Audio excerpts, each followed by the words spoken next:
So do marriages fail when the wife is the alpha? And why do I ask this question for you? Because this last weekend we're at the Vault Conference. Nearly 6,000 people in the room. The Rock is there. We're having a great time. People showing up from 100 plus countries. It's an incredible event. And at one moment, I won't show the video. I won't even talk about who the person is. But everybody has the ability to grab the mic and talk about if they had a breakthrough. A lady gets up there and she says, we talk about all this stuff, but I want my husband to have a breakthrough because I'm tired of being the breadwinner. I'm tired. I want him to make more money. I want him to do this. And I've always been providing and I've been working and I've been doing this. And we're all listening to this and we're like, whoa, very uncomfortable because I thought for a fact her husband's not going to be in the room. I said, but are you here with your husband? I am.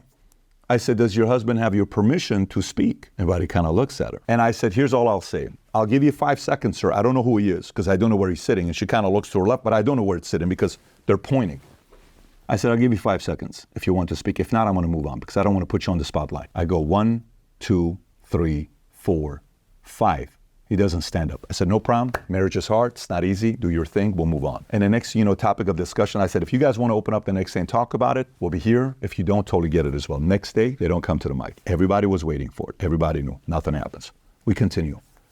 So then the conversation starts. Well, we're going to dinner. Does it work? Does it not work? I don't know. This is not about this. It's not about what's wrong with that. What's wrong if the woman's the alpha and all this other stuff? Look, I got a bunch of different data for you. 70% of divorces are initiated by the wife. I got some data and I got some points on if it's a good idea or not. And at the end of the day, if you agree with me, give it a thumbs up and subscribe to the channel. If you don't agree with me, comment below and let us know how you feel. All right, so let me show you some data here from 1972 till 2022, husbands being the main breadwinner, wives being the main breadwinner, and egalitarian, which means the husband and the wife make 40 to 60% of the household income together. And if those statistics have gone up, have gone down, what it looks like. So here's what it looks like. The black are husband's primary or sole breadwinner, okay? Pink is egalitarian, they both make money. Yellow is wife as the primary or sole breadwinner of the household. In 1972, 85% of husbands were the primary breadwinner. In 1972, egalitarian was only 11% husband and wives, and wives were only 5%. Remember, this was only 52 years ago. Fast forward to today, husbands dropped 30% from 85% to 55%.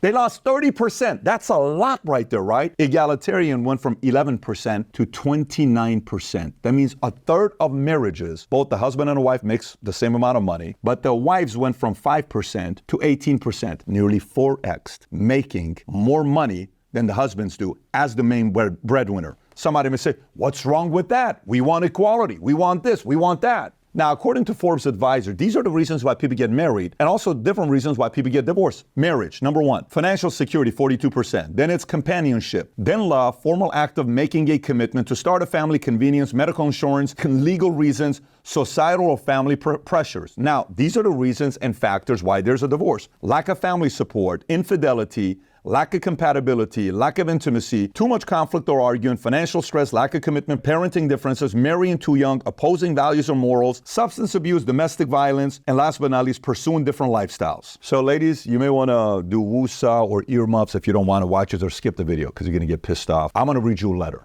Okay, this is an article from Glamour. It's an open letter. And the title of this article says, an open letter from an alpha woman unable to love. Okay.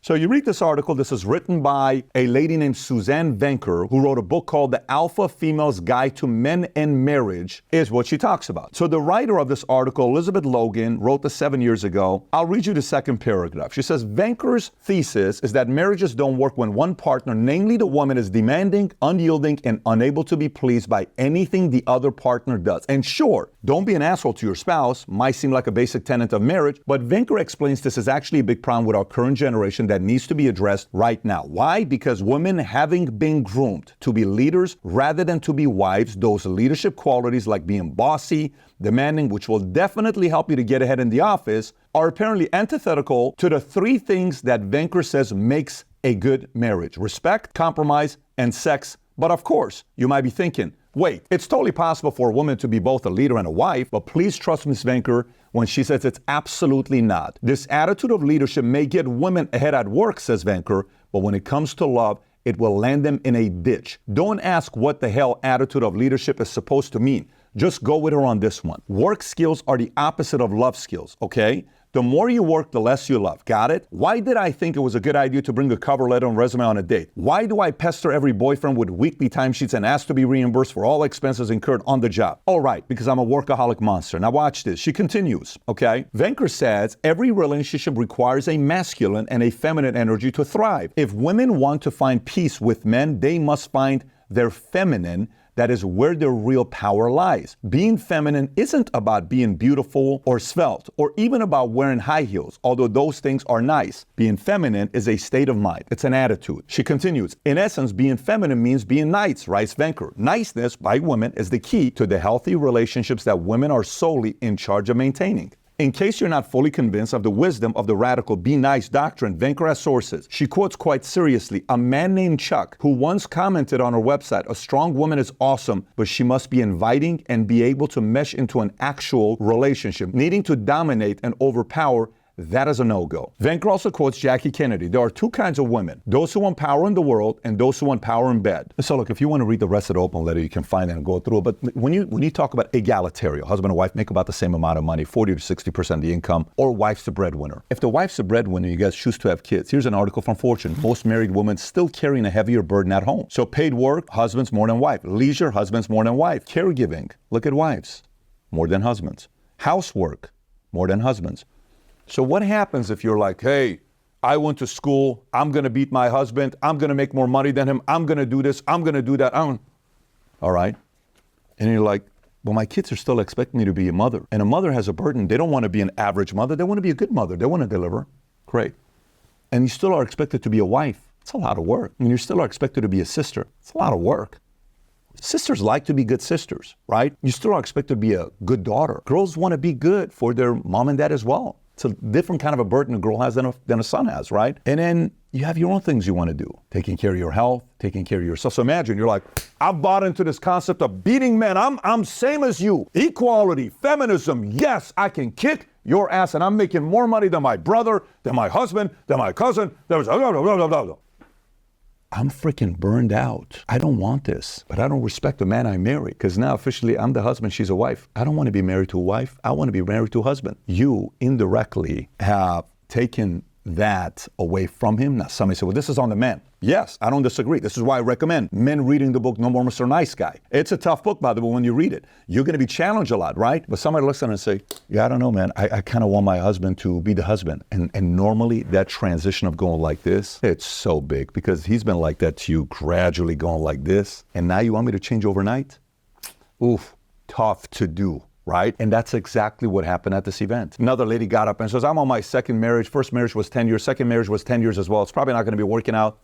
It's like, why?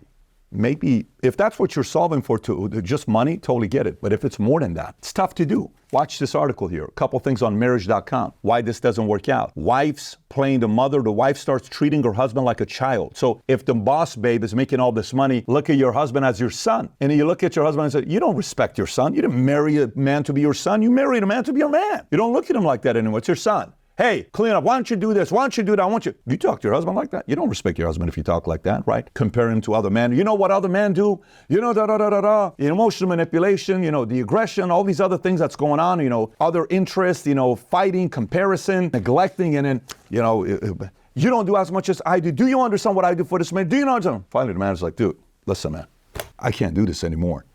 That's what's going on today. And unfortunately, many women bought into this feminist movement, and there is no, I want to get a refund. Many lost 10 years. Some lost 20 years. Some lost 30 years. Some are in their 60s, not married, no kids, but they're a boss babe. Was that the right choice? If it's what you wanted, all in. But if you're watching this and you're kind of like, man, I do not want that part. Well, you may want to consider changing your strategy before it backfires on you. In most cases like this, the husband is so burned out and the wife is so done that they're like, dude, I don't even know if we can go through this or not. But if you believe in God, you go to church, you have a community you're a part of, and it's a true decision that you guys want to make collectively together and you want to find a way to make it work with your kids, with a lot of effort and focus on it, it could work, but it will be very hard and it will be a lot of work.